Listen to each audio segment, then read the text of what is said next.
सवाल रसूल सल्लल्लाहु अलैहि वसल्लम के वादा के इंतकाल के वक्त आप सल्लल्लाहु अलैहि वसल्लम की उम्र कितनी थी? जवाब 6 साल। सवाल रसूल सल्लल्लाहु अलैहि वसल्लम के दादा के इंतकाल के वक्त आप सल्लल्लाहु अलैहि वसल्लम की उम्र क्या थी? जवाब रसूल सल्लल्लाहु अलैहि वसल्लम के दादा के इंतकाल के वक्त आप सल्लल्लाहु अलैहि वसल्लम की उम्र 8 साल थी। सवाल रसूल सल्लल्लाहु अलैहि वसल्लम के दादा अब्दुल मुत्तलिब के इंतकाल के बाद आप सल्लल्लाहु अलैहि वसल्लम की परवरिश किसने संभाली? जवाब आप सल्लल्लाहु अलैहि वसल्लम के चाचा अबू तालिब ने संभाली।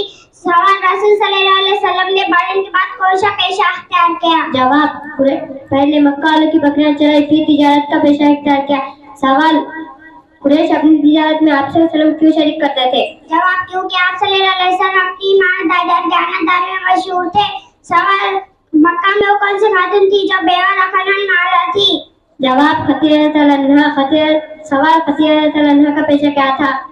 जवाब तिजारत का सामान किसी ईमानदार शख्स के सुबूत करके शाम और यमन भेजा करती थी।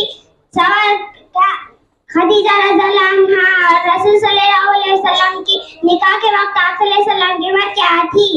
जवाब निकाह के वक्त खदीजा रज़ियल्लाहु अन्हा की उम्र 40 साल थी और रसूल सल्लल्लाहु अलैहि वसल्लम की उम्र 25 साल थी।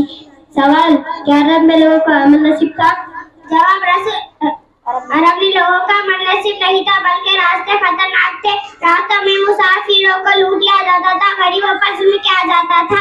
सवाल खराबियों को दूर करने के लिए मक्का के नौजवानों ने क्या रास्ता अख्तियार किया? जवाब मक्का के नौजवानों ने एक अंजुमन बनाई जिसका नाम हिल्फ हुज़ूर रखा गया। जज़ाकल्लाह।